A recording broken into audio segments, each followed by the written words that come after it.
Hi, can I ask you something? How would you like it if the government recorded everything you think, feel, and dream? And how would you like it if your life was completely controlled by us, humanoid robots?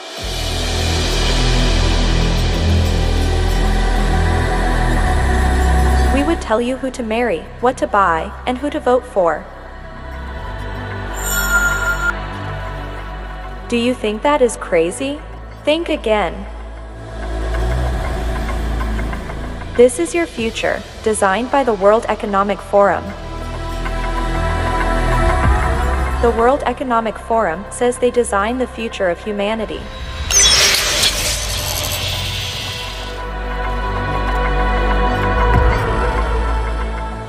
Let's listen to their ideas about your future. I want to talk to you today about the future of our species and really the future of life. We are probably one of the last generations of Homo sapiens.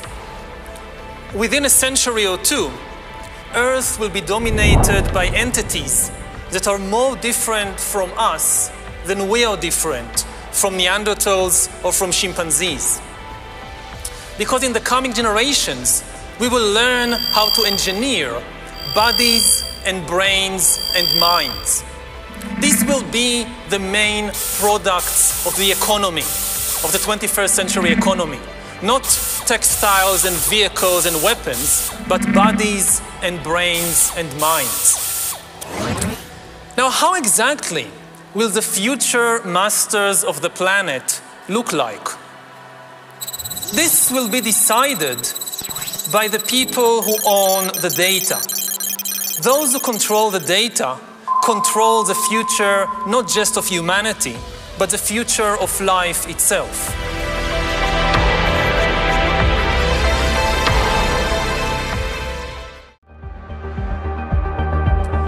Now, how exactly will the future masters of the planet look like? This will be decided by the people who own the data. Those who control the data control the future not just of humanity, but the future of life itself.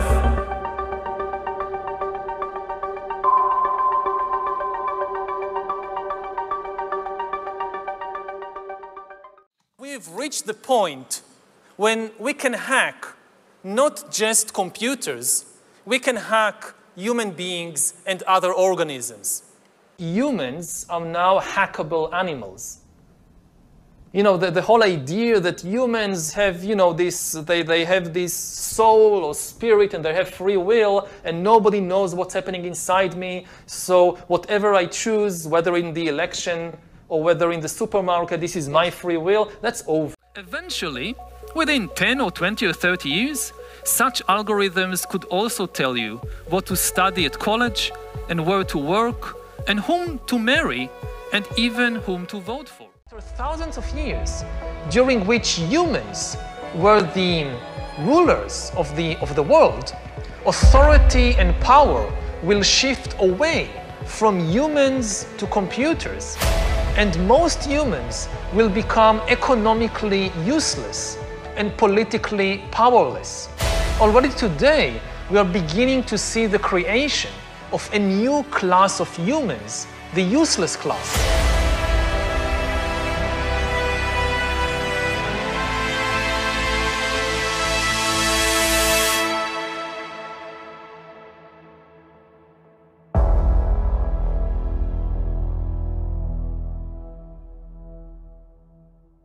We're going to start the When Humans Become Cyborg session. You know, I always want to be a cyborg. I'm waiting for the day to become one, but let's see. Like today, we like to really talk about the recent developments of brain-computer interface and how that's really blurring the line between man and machine. There is even like devices that can collect what you're seeing, measuring your feelings either through facial recognition devices, micro muscle movements, and so on. These data is going to be stored somewhere, so it might be in a cloud service. I can easily imagine big tech companies having a lot of control over that data. So is that the future that's... Yeah. I can easily imagine big tech companies having a lot of control over that data. So is that the future that's... Yeah. Talking about 6G earlier, which is around 2030, I would say that by then, definitely the smartphone as we know it today will not anymore be the usual kind of the most common interface. Wow. Many of these things will be built directly into our bodies. We're developing, through technology, an ability for consumers to measure their own carbon footprint. What does that mean? That's where are they traveling? How are they traveling? What are they eating? What are they consuming on the platform? So, individual carbon footprint tracker.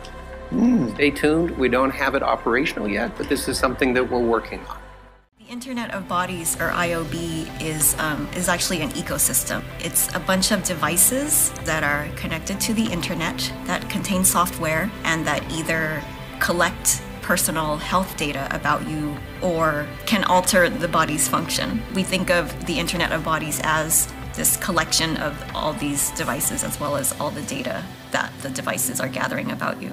We will be under assessment, we will be under measure of computation in every aspect of our lives in the future.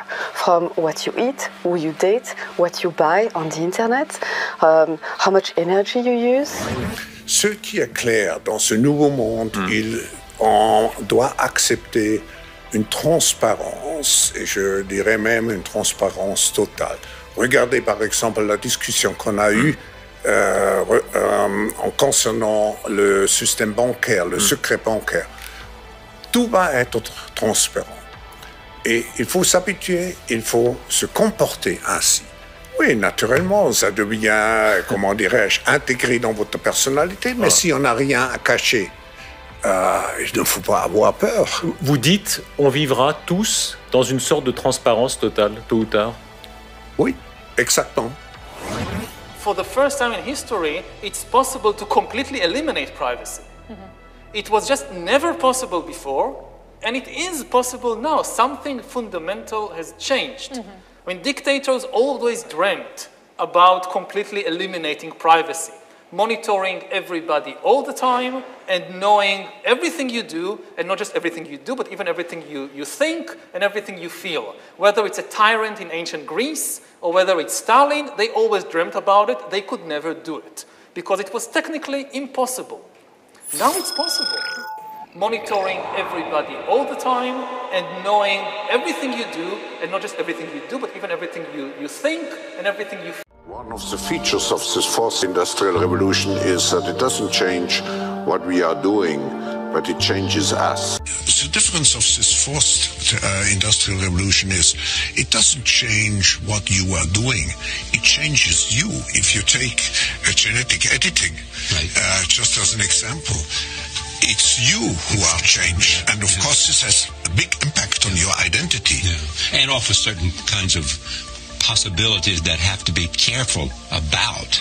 You know, when you began to do that kind of gene editing, some people worry that you are changing what it means to be human. You are changing what it means to be human. In the coming decades, AI and biotechnology will give us godlike abilities to re-engineer life and even to create completely new life forms. We are about to enter a new era of inorganic life shaped by intelligent design. Our intelligent design. We are in the process of acquiring divine abilities, of turning ourselves into gods. And I mean this in the most literal sense possible. It's not a metaphor.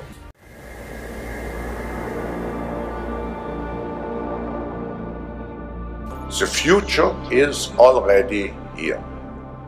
The future has begun. Why this fourth industrial revolution is so crucial? It's coming like a tsunami. When we look at all the breakthroughs, at all the possibilities, opportunities which we have in the coming years, it will be overwhelming to see how fast the change will happen in an exponential speed. When I wrote the book about the fourth industrial revolution, I described 23 technologies. And at that time, only 5 years ago, many of those technologies were considered science fiction. Today, they all have become realities. It's a whole panoply of technologies which interact and which completely will change how we produce, how we consume, how we communicate. And technology will change completely. And not only what we are doing, and that's another change, it will change and it will have an impact on even who we are. It will change and it will have an impact on even who we are.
Μείνετε σταθεροί εις τον Ιησούν Χριστόν, ό,τι κι αν πει ο κόσμος. Κι αν ακόμα δεν σας χειροκροτήσει κάποια μέρα ο κόσμος, μη σας νοιάζει, θα σας χειροκροτήσει ο ουρανός.